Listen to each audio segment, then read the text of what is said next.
Hello, my dear students. Welcome to today's English class. Hope all of you are going great. My dears, in our last class, we discussed the first two stanzas of the poem On Killing a Tree, written by G. Patel. Today we'll be discussing the final stanzas of the poem. Before detailing it, let's have a recap. Killing a tree is a difficult task.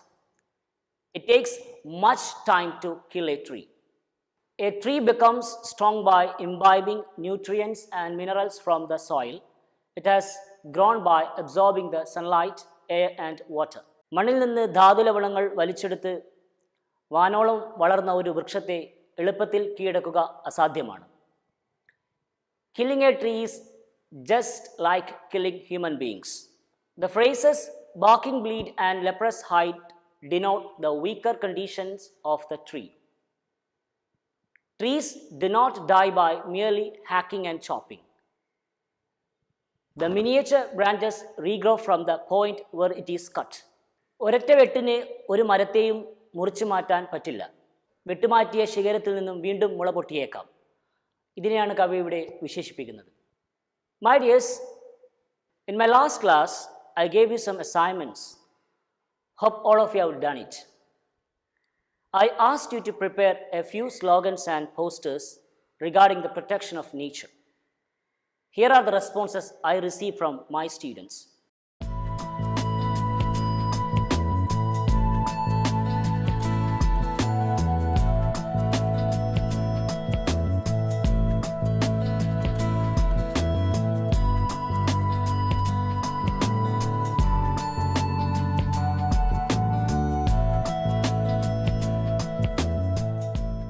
Now that you have completed your assignments, let's analyze the next stanza.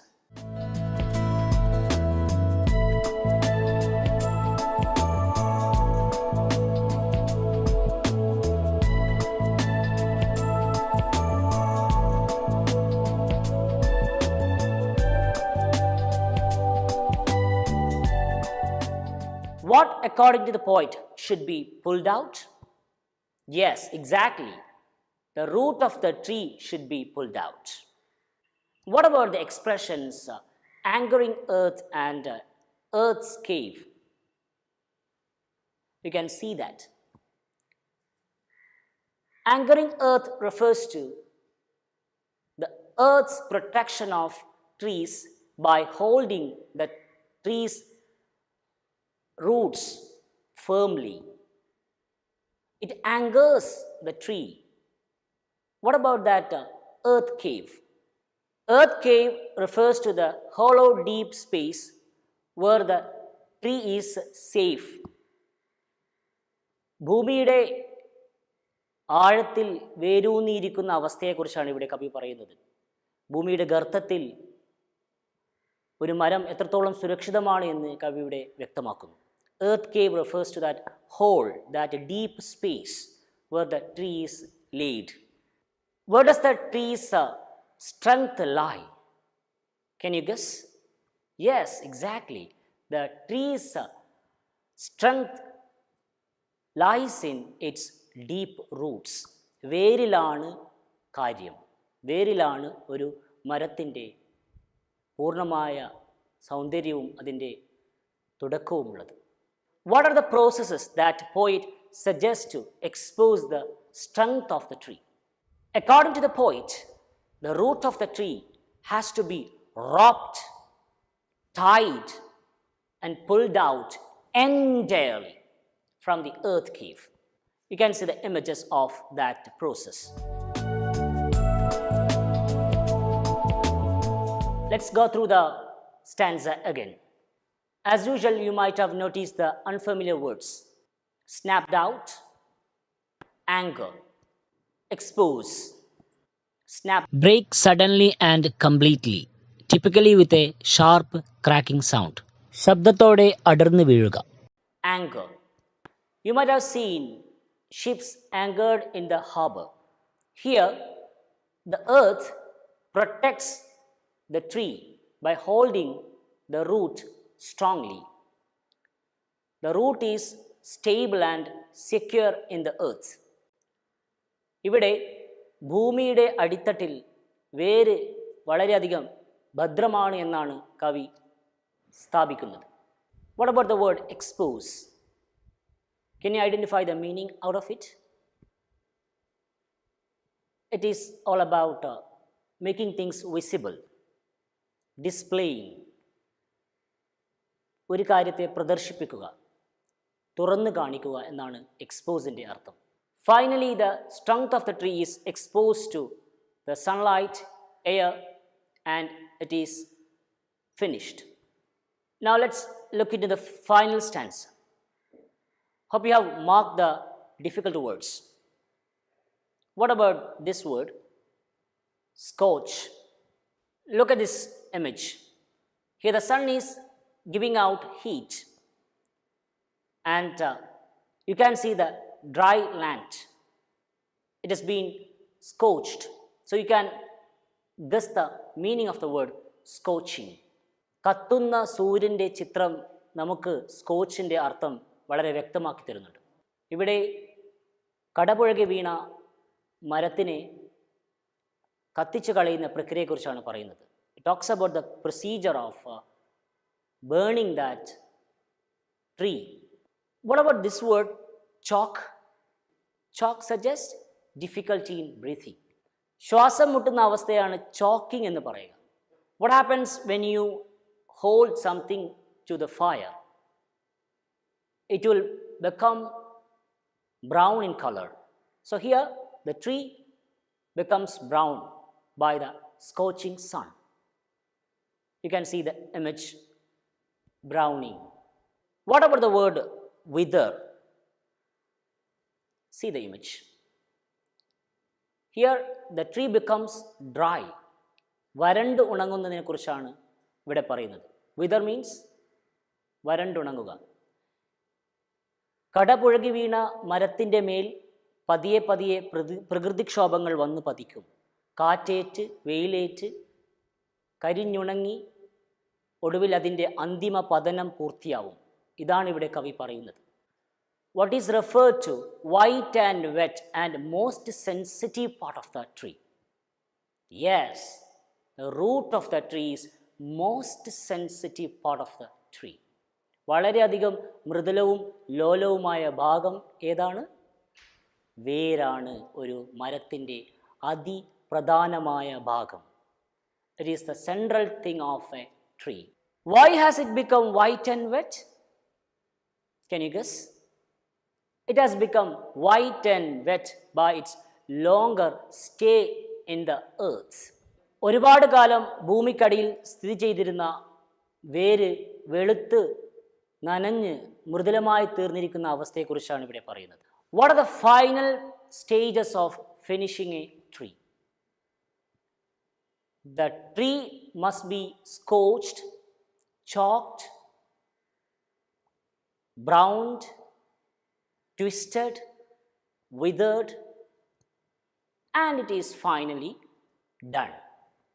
These are the procedures the poet speaks of in this stanza. Here you can see that right from the beginning, poet uses the birth and growth of the tree and how cruelly man finishes it. What are the words associated with the growth and survival of the tree? Look at the activity 2 in the page number 131. You can see the column. Complete it. What are the words associated with the growth and survival of the tree? Yes, the words related to the survival and growth are consume, sprouting, feed, rise, absorb, and expand as well. What about the destruction of the tree used in that column? Jab, hack, chop, twisting, browning, withering, scorching, hardening, roping, tying. So all these words suggest the destruction of a tree. First you have the birth, growth, survival. Second you have the destruction of the tree. So beautifully the poet analyzes the beginning and the end of the tree. So what about this expression? Leprous hide, bleeding bark. You are already familiar with these expressions.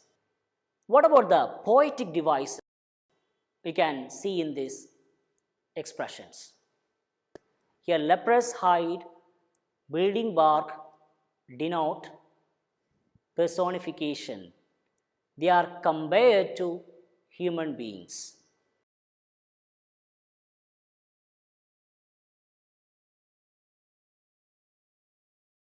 Find out the other example for personification. Usually the term kill is associated with human beings. So the word kill is personified. It's an example for personification. Do you find any other strategy used by the poet to emphasize his thoughts to the readers? Can you find it out? Yes, the word pulled out is repeated. Look at the repetition of the word pulled out. He repeats that. Why does he use that pulled out? He uses to emphasize the act of destroying the tree. So the word pulled out is an example for repetition. It's a kind of poetic device, repetition. വായനക്കാരിൽ വനനശീകരണത്തെക്കുറിച്ച് ബോധവൽക്കരിക്കുന്നതിന് വേണ്ടിയാണ് കാവ്യതന്ത്രത്തിലെ ആവർത്തനമെന്ന ഒരു മാർഗം കവി ഇവിടെ സ്വീകരിച്ചിരിക്കുന്നത്. Repetition has been used to denote the effects of deforestation. My dears, you can see that this poem has the vivid images of the growth and the destruction of the tree. Can you identify the phrases and expressions that bring visual images in you? Here are the visual images for you.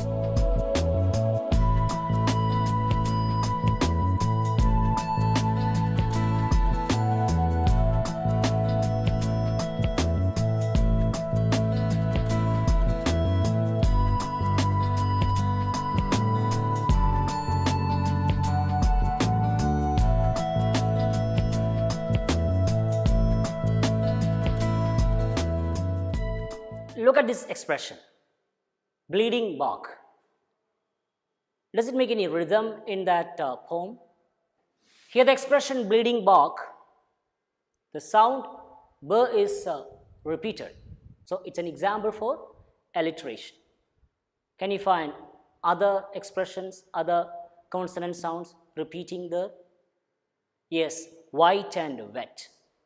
The sound v is repeated. So it's an example for alliteration. Why do we use this poetic device, alliteration? It is used to add the beauty to the poem. Here, bleeding bark and white and wet bring special effects in readers. So we can easily identify the intention of the poet in terms of the destruction and the birth of the tree. Do you think that poet is instructing us to kill a tree? What about the tone of the poem? See a an image. Do you think that the person is complimenting the other person for making the room tidy? What does he actually mean to convey? He wants to suggest the exact opposite of that. So this kind of figure of speech is called irony. In Malayalam we say virodhabhasam. So what about that nature, that feature in our poem on killing a tree? Can you find such kind of expression? Yes, exactly. You can see from the beginning to the end, he uses that irony, situational irony. Here we need trees, but we people kill trees. കടക്കൽ കത്തിവെക്കുന്ന കാര്യത്തെക്കുറിച്ചാണ് കവി ഇവിടെ പറയുന്നത്. ഇതാണ് ഇവിടുത്തെ വലിയ വിരോധാഭാസം. Here the poet speaks about the ironic act of human beings. We need the existence of trees for our sustenance, but in return we kill it.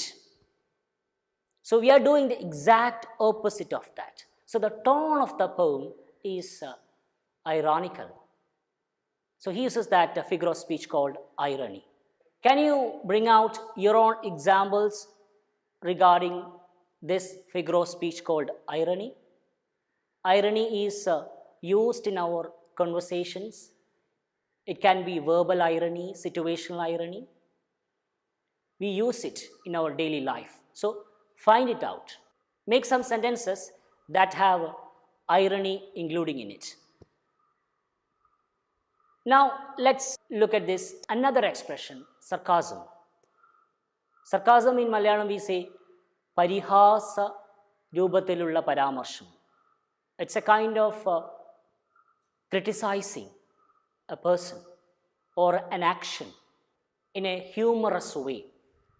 പരുഷ പരിഹാസത്തിൻ്റെ ഭാഷയാണ് ഇവിടെ കവി ഉപയോഗിക്കുന്നത്. You can see that sarcasm. Sarcasm is the word comes from Greek word sarkasmos, which means tear a flesh. It means that the words that we use to criticize someone will definitely bring impact. So here from the beginning the poet is using that sarcastic tone. He is not actually instructing us to kill a tree. Rather he is ridiculing or criticizing people for turning against nature. Now it's the time for revisiting our poem. From the beginning, poet starts with the measures of killing a tree, and he brings out several methods of ending it. So it actually shows our cruel attitude towards nature. I hope you can have a good appreciation of the poem. Here are the hints for you to make a better appreciation regarding the poem on killing a tree.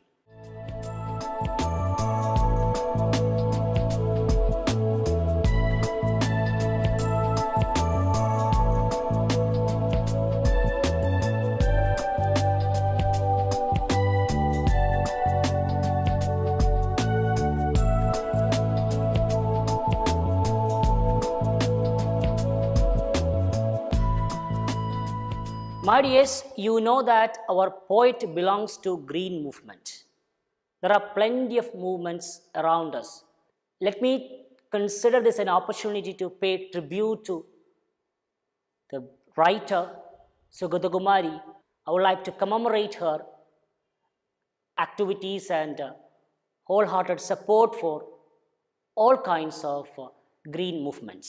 Prepare a project regarding the activities of the people who have worked for the protection of nature. You can collect quotes, images, and their central activities regarding it. Make it as a digital exhibition. Consider this digital exhibition as an opportunity to acknowledge the service done by great people who work hard for the protection of nature.